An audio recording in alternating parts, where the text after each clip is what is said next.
Olá, estamos em mais uma edição do programa Mais Vida e Comportamento. Eu sou Amanda de Alcântara e estamos aqui nos estúdios da rádio JSV e hoje ao meu lado a doutora Stephanie, médica dermatologista, e ela vai falar um pouquinho com a gente sobre os cuidados da pele neste frio, neste inverno que tem acontecido com bastante frequência, né, Stephanie? Como que... Bom, bem-vinda, muito obrigada por ter aceito o nosso convite. Eu que agradeço. Stephanie, vemos aí, né, muitos cuidados, muitas sugestões de cuidado com a pele no inverno. Não que nas outras estações não seja importante, mas especificamente no inverno, você certamente deve ver muitos casos de ressecamento, de uma série de coisas. Quais as alterações que a pele sofre neste inverno, né, durante o inverno? Sim. Então, o clima frio e seco, ele acaba tendendo a deixar a nossa pele mais ressecada. Isso é muito comum. É uma queixa muito frequente, assim, no consultório também. E é uma estação que, geralmente, a gente costuma tomar banho mais quente. E o banho mais quente é outro fator que acaba propiciando esse ressecamento da pele, piorando o ressecamento da pele. E acaba sendo bem frequente também os pacientes falarem que tomam banho pelando. E isso acaba influenciando muito, né? Então, é uma estação que acaba provocando essas alterações que os pacientes têm muitas queixas no consultório. Certo. Normalmente, o que acontece? Por que fica tão ressecada a pele, por exemplo, com um banho muito quente? Por exemplo, a gente teve dias aí de baixas temperaturas, né? Sim. E realmente, né? Muito frio e a água insuportável ali quente. O que acontece com a pele depois dessa água muito quente? Então, a pele, o próprio banho quente e também sabonete, dependendo se não é um sabonete específico hidratante para nossa pele e tudo mais, acaba tirando a proteção, tirando o manto lipídico da pele, que a gente chama. E é aí que a gente tem que pensar muito na hidratação, em repor hidratação para essa pele. Que é muito importante nessa estação e, lógico, em todas as outras, mas principalmente agora no frio por conta disso. E o tipo de sabonete influencia? Sim, também influencia. Alguns sabonetes, inclusive, tiram a proteção da pele. Esses bactericidas que a gente acaba encontrando por aí, no mercado, supermercado, tira a proteção da pele. Mas ele não diz que é pra proteger? Não é. Infelizmente, acaba... Mas tem que acontece? Seria, assim, indicado, no caso, para quando a pessoa foi em algum lugar que possa estar contaminado, uma coisa para lavar as mãos e tudo mais. Mas o corpo, propriamente dito, acaba tirando a proteção da nossa pele. Nossa, Stephanie, Sim. eu tô super achando que as pessoas estão super protegidas. Porque, por exemplo, eu vejo, às vezes, mães dando banho, normalmente, na criança com aquele sabonete... crendo que tá super mega protegido e não é isso. Só que é o contrário. Nossa. Assim, pra lavar uma mão, alguma área que esteja contaminada, ok, ainda vai. Mas o corpo, de modo geral, não. O ideal é procurar, principalmente nessa estação, sabonetes hidratantes. Então, com a pele ressecada após um banho muito quente, a indicação é repor essa hidratação com creme. Exatamente. Qualquer tipo de creme? O ideal, assim, é buscar por cremes mais com potenciais hidratantes. Não, assim, só por creme com cheirinho, né, que a gente encontra também muito no mercado. O ideal é buscar com ativos hidratantes, que daí podem ser indicados pelos dermatologistas mesmo. Cremes que a gente vê para peles mais secas ou extra secas em alguns casos. Então, são cremes que vão realmente devolver essa hidratação para a pele. E ajudar a restabelecer essa barreira protetora que tem na nossa pele, que a função da pele é proteção. E se a gente está tirando essa proteção, a gente está piorando, está prejudicando essa barreira. E com o creme hidratante, a gente vai repor. E também é muito importante a gente saber que, assim, o ideal é aplicar esse hidratante logo no pós-banho. Então, assim que o paciente sai do banho, é o melhor horário para aplicar o hidratante. A eficácia é melhor, é isso? Sim, a pele ainda tá mais... A pele semi-úmida, os poros estão mais abertos, tudo mais, absorve melhor os ativos do hidratante. Acontece, por exemplo, eu posso estar falando uma grande bobeira, mas acontece, por exemplo, tomei o banho muito quente, os poros abriram. Sim. Há algum risco, se eu tiver um machucadinho ou alguma coisa, causa algum tipo de irritação de pele, esses poros estarem abertos demais por conta dessa... E pegar uma infecção, alguma coisa? Sempre que a gente tem, assim, algum machucado, uma área exposta da pele, né? A gente fala que é uma porta de entrada para bactérias e bichinhos oportunistas que podem entrar por aquele espaço que abriu ali naquela pele, né? Mas aí, nesse caso, o ideal é proteger realmente, para evitar que tenha algum tipo de infecção, né? E eu sempre falo para os meus pacientes isso: uma pele mais protegida, menos chance de virem lesões na pele, dela estar mais ressecada. Então, quando ela está bem hidratada, é muito melhor. Stephanie, quais são os sinais visíveis de que a pele está sofrendo devido ao frio, o inverno? Então, a pele fica mais ressecada, ela pode ficar em alguns lugares mais vermelha, irritada, né, com aquela manifestação de irritação mesmo. No couro cabeludo, pode ter uma descamação, que é conhecida como caspa, né, que é a dermatite seborreica, que é o nome técnico. Os lábios também podem sofrer com o frio, podem ter rachaduras, né, nos lábios, então é importante também lembrar de hidratar essa região. Então, esses são os sinais principais. A manteiga... Como é o nome que a gente passa? Manteiga de cacau. Funciona? É um hidratante, né? Um hidratante. Né? A gente tem hidratantes mais específicos, assim, labiais, que são mais potentes ainda pra região do que a própria manteiga de cacau. Mas já já ajuda bastante na hidratação. Existe alguma parte do corpo que seja... que ela sofra mais, né? A gente tá falando de diversas áreas, né? Diversos membros do corpo. Sim. Existe alguma que é mais delicada, que sofra mais esse impacto do inverno? Então, é difícil dizer uma que sofra mais. Assim, os lábios é uma região mais sensível, né? Então, pode ser que seja uma região que sofra mais. Mas, assim, o couro cabeludo pode ser atingido com frio, a pele do rosto de modo geral, cotovelos, joelhos, são áreas mais ásperas, né, do nosso corpo e merece uma hidratação mais potencializada, pés, mãos. Então, são áreas que a gente deve ter uma atenção maior. Porque fica muito mais exposto também, né? Porque no inverno a gente cobre tudo, né? A gente, se puder, sai de cobertor pra rua, né? Não podendo sair de cobertor. Quais as doenças mais comuns que aparecem, por exemplo, no inverno? Que são... Eu não sei se é mais comum ou se... são mais... intensificadas, né? Quais são? Então, a dermatite seborreica do couro cabeludo acaba intensificando mais nessa época do ano, principalmente por conta dos banhos quentes que a gente toma. Psoríase, podem lesões novas surgirem, ou mesmo intensificar. É o quê? Psoríase são aquelas lesões na pele que são mais vermelhas, descamativas, que acometem principalmente joelhos, cotovelos, e pode até atingir couro cabeludo também. E podem surgir lesões novas agora no inverno. E também as mais antigas intensificarem mais, que é aí que a gente tem que prestar bastante atenção na hidratação também, que ajuda na proteção. Dermatite atópica é uma doença bem comum também, principalmente em crianças, mas também pode existir na fase adulta.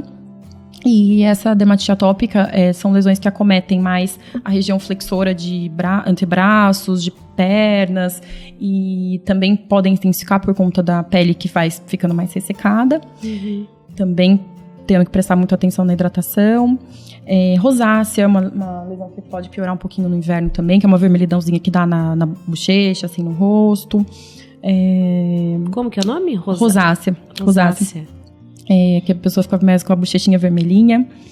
E são mais essas mesmo, que podem acometer a própria dermatite seborreica do couro cabeludo. Ela pode atingir sobrancelhas e lateral do nariz. Uma descamação discreta, com vermelhidão também na região. Também pode intensificar agora no inverno. Nossa, mas isso já é por conta do inverno que o corpo recebe este impacto? Sim. Ou já é algo desta pessoa, deste corpo que está um pouco mais... eu não sei se tem a ver com imunidade, eu não sei se ela já vinha há algum tempo com algum problema e, de repente, por conta da estação, isso... piorou, né? Isso piorou. Intensificou. Stephanie, a gente vai para um pequeno intervalo e a gente já volta com essa resposta. Fique aí com a gente. Estamos de volta no segundo bloco do programa Mais Vida e Comportamento, aqui nos estúdios da Rádio JSV. E eu sou Amanda de Alcântara e hoje ao meu lado está a dermatologista Stephanie Tambellini. E a gente terminou o bloco falando sobre as doenças de pele no inverno. E aí eu deixei para você responder se este corpo que está sofrendo, por exemplo, a seborreia... A dermatite seborreica, a psoríase e outras Você doenças. falou que do couro ela pode vir na sobrancelha. Sim, sim. Por que isso acontece com o corpo? Aí eu te perguntei se isso era algo que ele já vinha desenvolvendo e de repente no inverno isso impactou, ou se realmente é uma característica só da água quente que descamou, não sei. E aí, o que acontece? Então, a dermatite seborreica é uma doença, assim, da própria pessoa mesmo, é genética, a pessoa tem essa tendência, pode ter esse acometimento genético, mesmo pai, mãe tem a doença, e o paciente pode ter também. Mas, assim, a gente sabe que o que pode intensificar essas lesões no couro cabeludo, na face, o inverno, né, por conta desses banhos quentes que a gente acaba tomando. O estresse emocional também pode intensificar essas lesões. Então, são lesões assim que vão depender mais desses fatores, principalmente. Então, a gente fica com aquela descamação conhecida como caspa, né? Que são aquelas... Fica esfarelando, assim, o couro cabeludo. Solta pequenas escamas brancas. E na sobrancelha e ao redor do nariz, que acaba ficando um pouquinho vermelho e descamando um pouquinho também. Eu já vi casos de não ser só essa escaminha ralinha, mas de criar mesmo uma placa. O que é isso? Pode ser pela própria dermatite seborreica, como pode ser uma psoríase do couro cabeludo, que daí pode ser um diagnóstico diferencial nesse caso. A gente tem que avaliar. Tá. E esse diagnóstico diferencial é caracterizado uma doença de pele, e aí a pessoa que está sofrendo com isso, quais os sintomas? Aparece em forma de algum outro sintoma essas doenças de pele, ou a mais visível é essa placa? Sim. A dermatite seborreica é mais essa descamação e em alguns casos pode formar placa quando está mais intensificado. Mas a psoríase pode acometer, além do couro cabeludo, o joelho, o cotovelo, essas extremidades, como eu comentei também. Então, na verdade, esse diagnóstico diferencial vai ser feito pelo dermatologista. Certo, entendi. Então, você está me falando que, às vezes, o nível de estresse... Sim. Ela desencadeia algumas coisas na pele. Então, isso me faz pensar, como apresentadora, e agora sendo psicóloga, que a parte emocional, ela tem um papel, assim, super importante, Com né, certeza. Stephanie? Com certeza. A gente vê que pessoas, né, estando bem emocionalmente e equilibrada, com a sua vida caminhando de uma forma saudável, emocionalmente falando, né? A tendência em não desenvolver algumas patologias físicas, né? Algumas doenças físicas, é maior. Sim. Além do estresse emocional, qual os outros tipos de doenças, de problemas psicológicos que a pele, né? Porque você me falou no começo que a pele é uma proteção. Sim, exatamente. Quando essa proteção, né? De fato, se a gente for parar para pensar, né? Tem tantas... eu vejo tantas doenças, às vezes. Eu fiz um curso na área de psicossomática... E a gente ouvimos alguns casos e depois eu fui começar a observar, porque quando você começa a fazer curso, eu não sei se você percebe, você começa a fazer, parece que começa a brotar pessoas com aquele problema, né? E problemas de pele, assim, de muita descamação, assim, num nível que não é ir lá e passar uma pomadinha e fica bem. Sim. Então, essa capa, né, essa proteção, ela tá muito doente. Que processo que é esse, Stephanie, do emocional com essa capa protetora, com essa pele? Então, isso é muito fato mesmo, a gente vê muito no consultório, no dia a dia. O emocional afeta demais a nossa pele. E a nossa pele, assim, ela é uma das primeiras, assim, a manifestar. Se alguma coisa tá errada, pode ter certeza que alguma coisa vai surgir. Claro que também na parte psicológica, né, do paciente, mas a pele reflete demais. Então, tem muitas lesões em dermatologia que estão relacionadas ao quadro emocional do paciente. Até mesmo a dermatite seborreica, como eu comentei, psoríase, acne. Então, são quadros que acabam agravando quando o paciente não tá legal. Então, é muito engraçado isso. E até quando eu gosto muito, a própria dermatite atópica também, eu gosto muito de associar ao meu tratamento uma terapia para o paciente. Eu acho muito bacana, porque esse controle da parte emocional, a gente vê, de fato, uma melhora da qualidade da pele. Eu tenho até uma paciente que é uma menininha de 8 anos e eu associei terapia para ela no nosso tratamento de dermatite atópica e melhorou demais. Ela voltou, assim, muito melhor depois da terapia. Ela tinha um quadro emocional muito afetado por conta da mãe e tudo mais.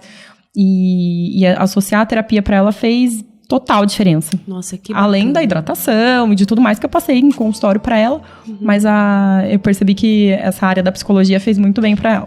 Ai, que legal, que importante, bem bacana, né? Muito importante. Eu gosto muito de associar.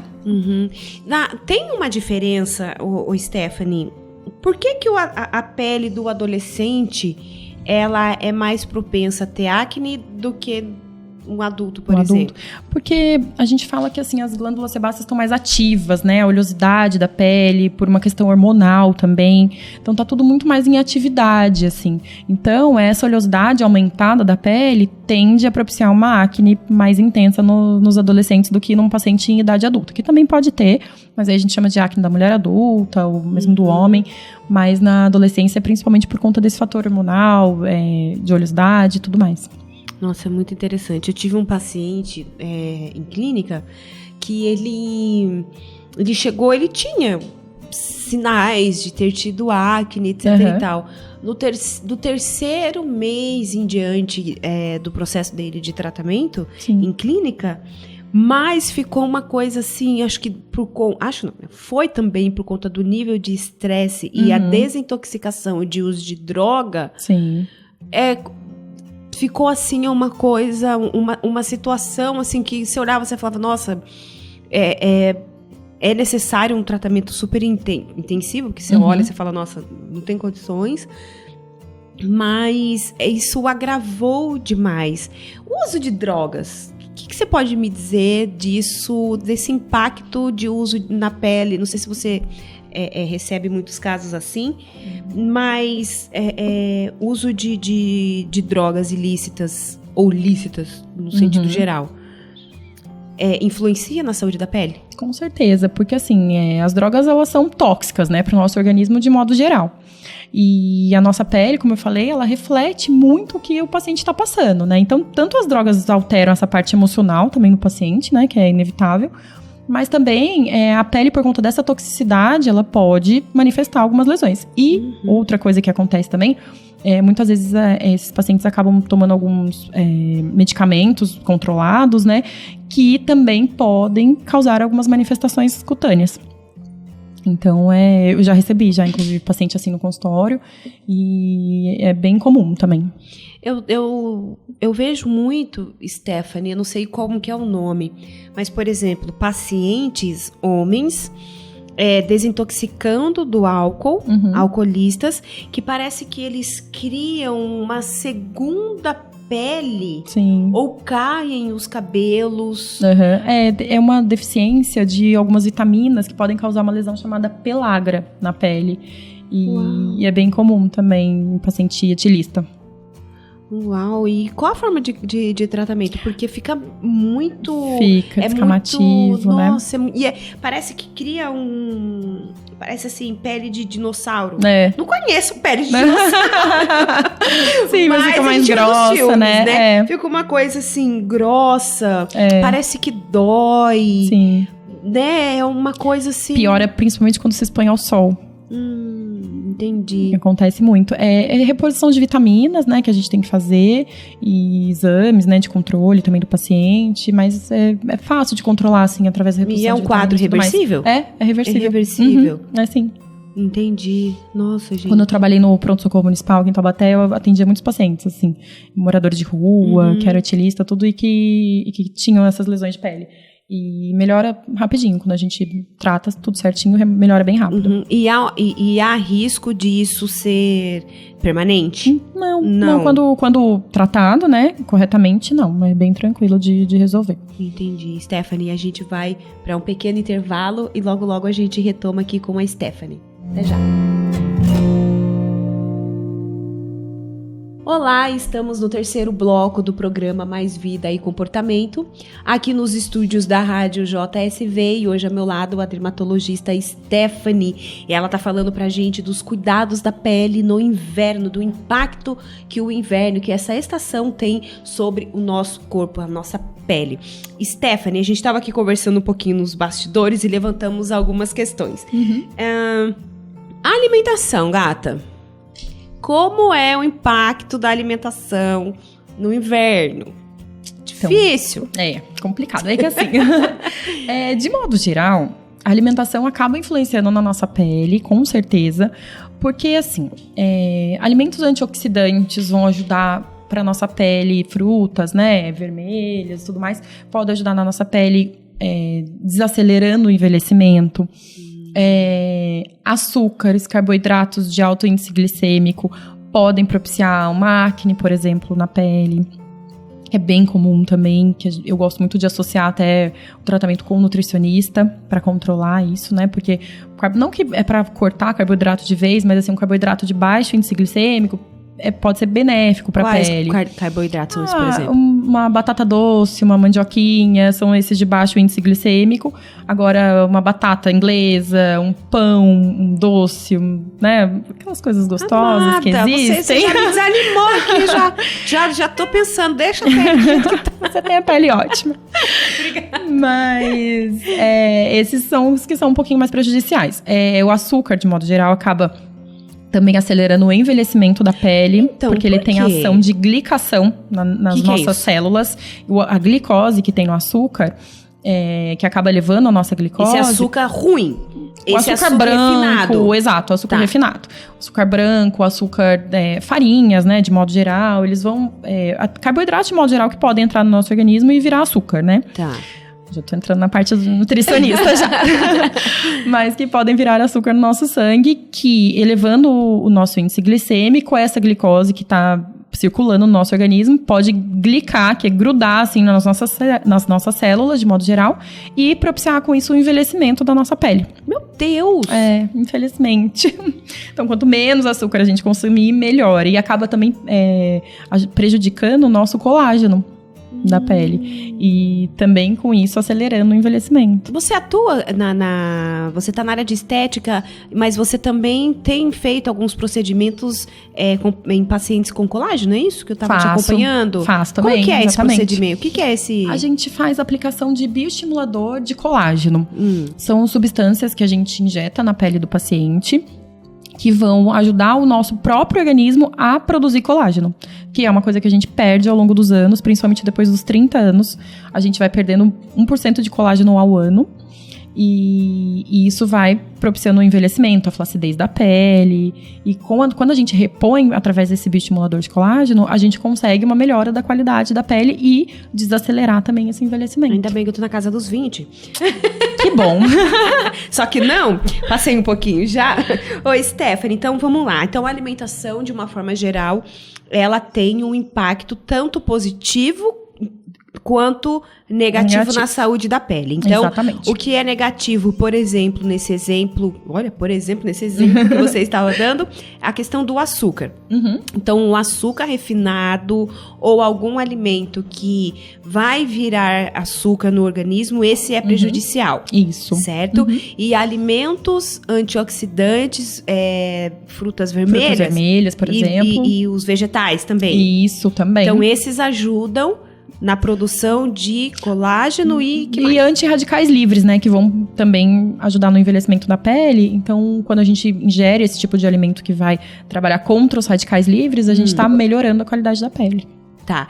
E então, quais mais os hábitos que a gente precisa ter? Então, eu acho que adotados neste período, então, aqui, por exemplo, do inverno. Sim. A gente tem esse período.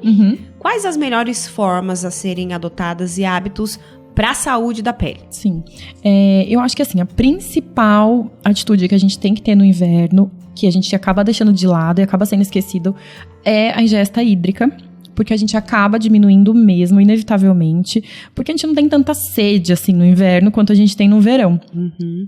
Então, é muito importante deixar, assim, do seu lado, uma garrafinha de água e tomar, em média, a gente fala 2 litros, né, por dia.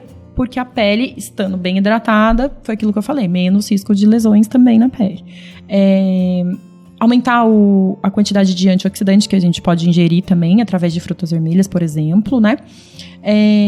Outra coisa que eu gosto de falar também para os pacientes, um jeito de tomar água agora no inverno é deixar um chá pronto, né, do seu lado também, que a gente vai tomando ao longo do dia.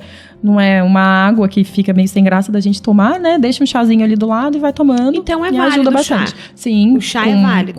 Porque a gente coloca bastante água, né, para produzir um chá. Então pode ser uma boa opção também. Entendi. Nossa, legal. Sabe, eu tava até conversando com você antes da gente entrar. Uhum.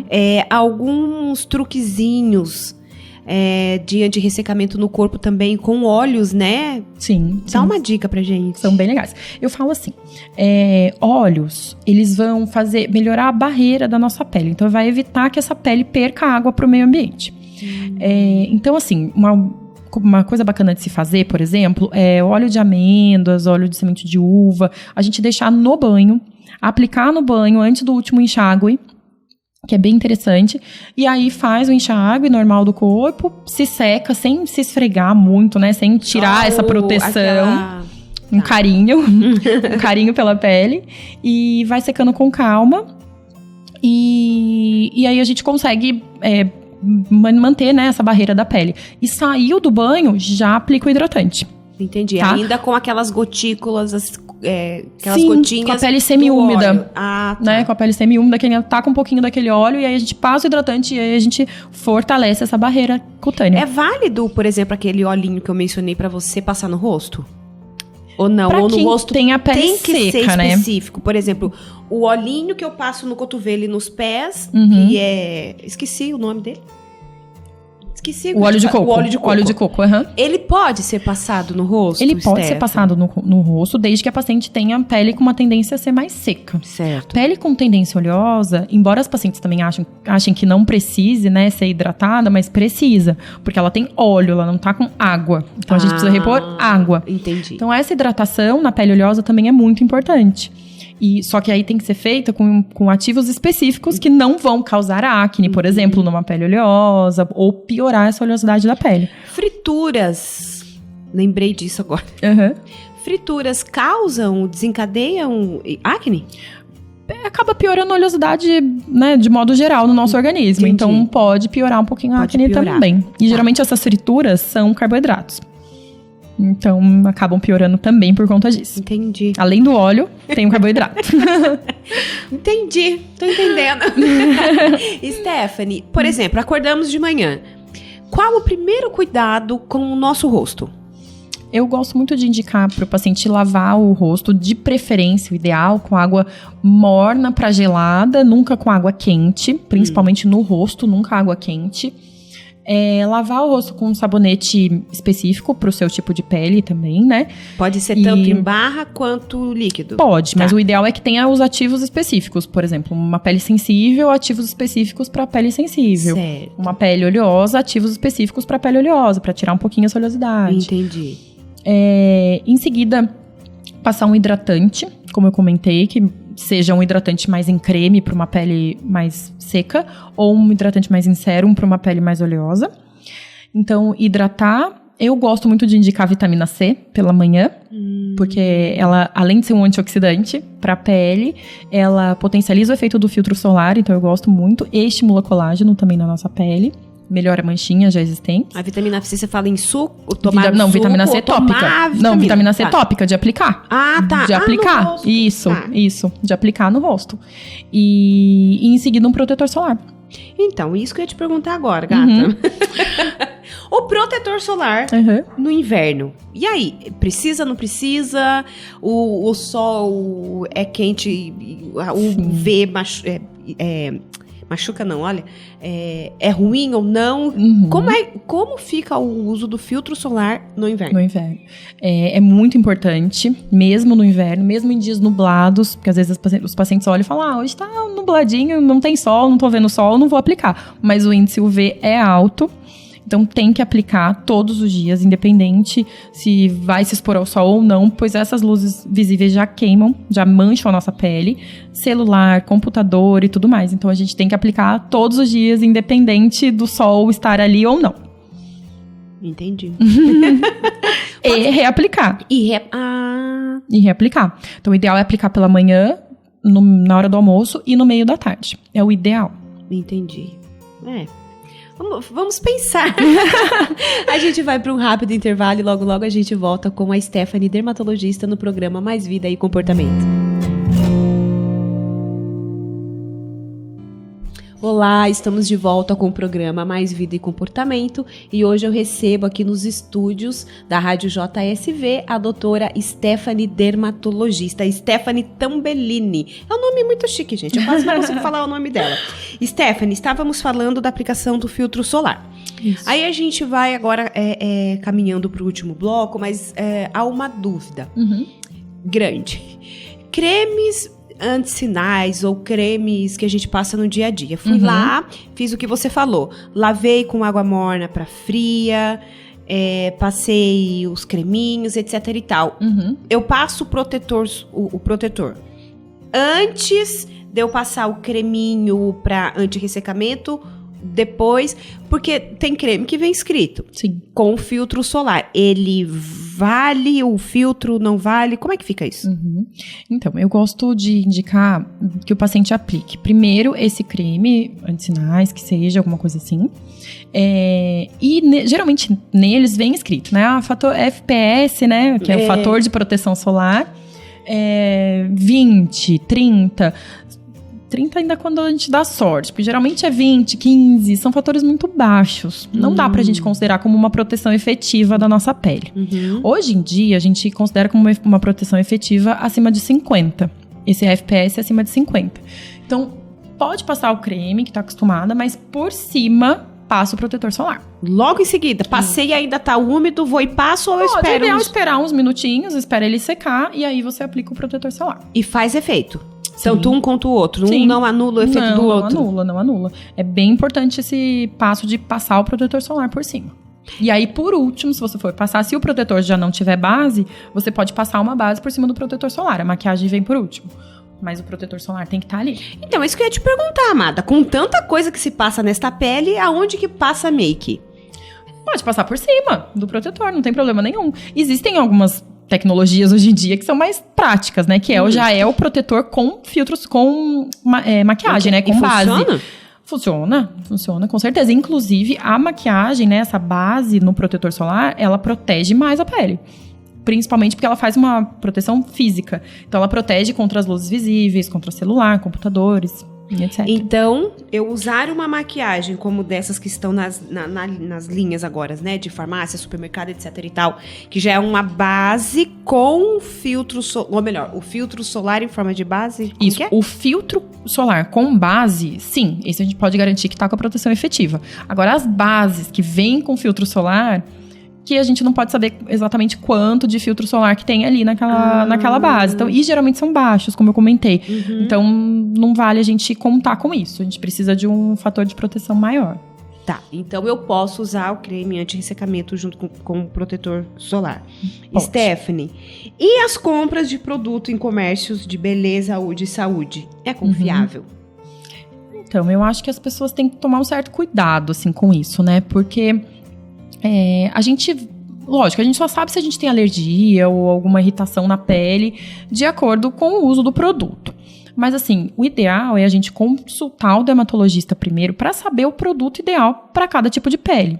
O que acontece muito no consultório são os pacientes chegarem com uma mala, assim, cheia de produto que já comprou não sei aonde, na viagem que fez, ou na farmácia, porque a consultora da farmácia indicou. Enfim, e não deu certo aquele tipo de produto e a pessoa perdeu dinheiro. E aí, chega na consulta, eu fico até sem graça de falar, mas assim, tem algumas coisas que realmente não são para aquele tipo de pele, podem piorar aquele tipo de pele, ou existem produtos melhores que não precisam necessariamente ser dos mais caros, mas que podem ser melhor para aquele tipo de pele também. Então, o ideal é consultar o dermatologista antes de comprar, porque você otimiza a sua compra, né? Então, não gasta rios de dinheiro à toa com produtos que você nem vai usar. Entendi. E outra coisa, os pacientes têm, às vezes, o costume de aquele creme foi maravilhoso para minha amiga. Mas a pele da sua amiga não é igual à sua. Então, a gente tem que tomar cuidado com isso também. É isso que eu ia te perguntar agora. Por exemplo, sei lá, minha mãe usa um determinado creme anti-sinais acima de 40 anos de uma revista tal.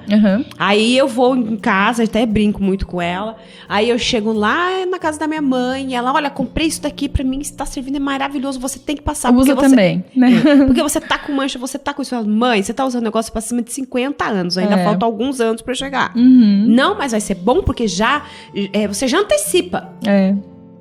Como assim?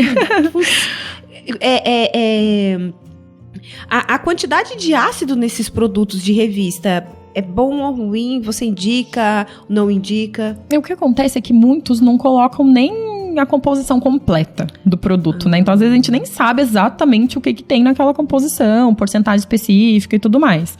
Mas, geralmente, esses dermocosméticos que são vendidos assim, a Anvisa, né, que controla tudo isso, não permite muito que coloque ácido e produtos mais fortes nesses componentes, né? Então, são cremes mais hidratantes, propriamente dito, do que ácidos, efetivamente.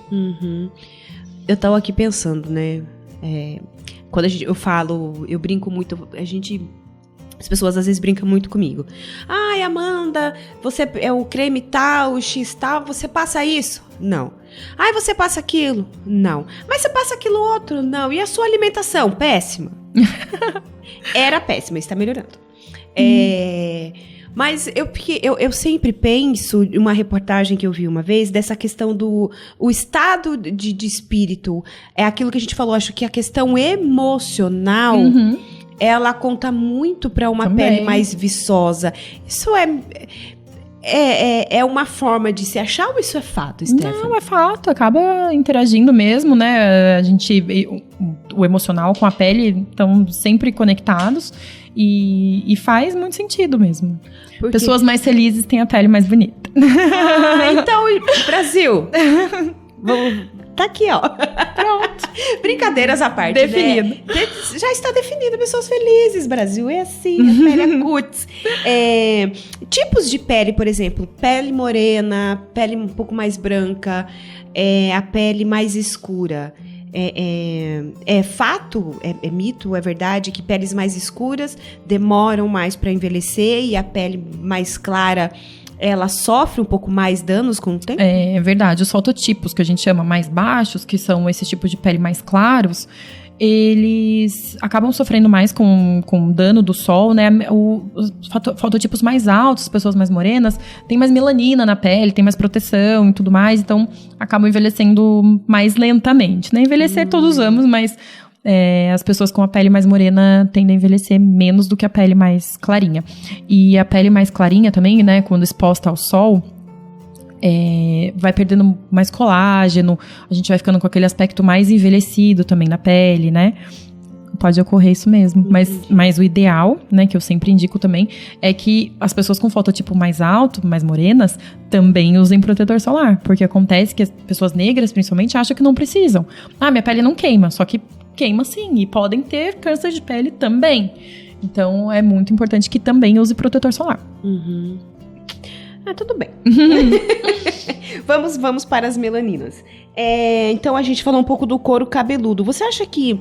Você pode falar um pouco mais dessa questão do couro cabeludo, Stephanie? Porque tem... Como é o nome que você falou? Seborreia? Não? Dermatite seborreica. Tá. Ela...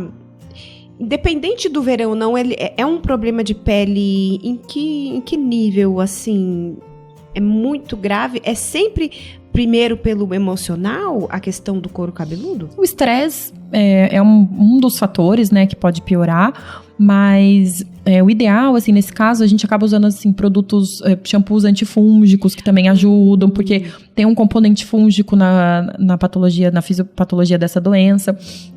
Então, é um shampoo interessante da gente utilizar, que daí também vai ser prescrito pelo dermatologista. Às vezes as pessoas costumam usar produtos, esses shampoos de anticaspa da farmácia, né? Da farmácia. Então, tem alguns pacientes que têm boas respostas, mas o ideal é procurar um médico especialista na área para ter um controle melhor, né, dessas lesões. E mesmo porque algumas são recidivantes, e a dermatite seborreica, ela é crônica, então ela vai e volta, ela tem períodos mais ativos e períodos que tá mais calminho.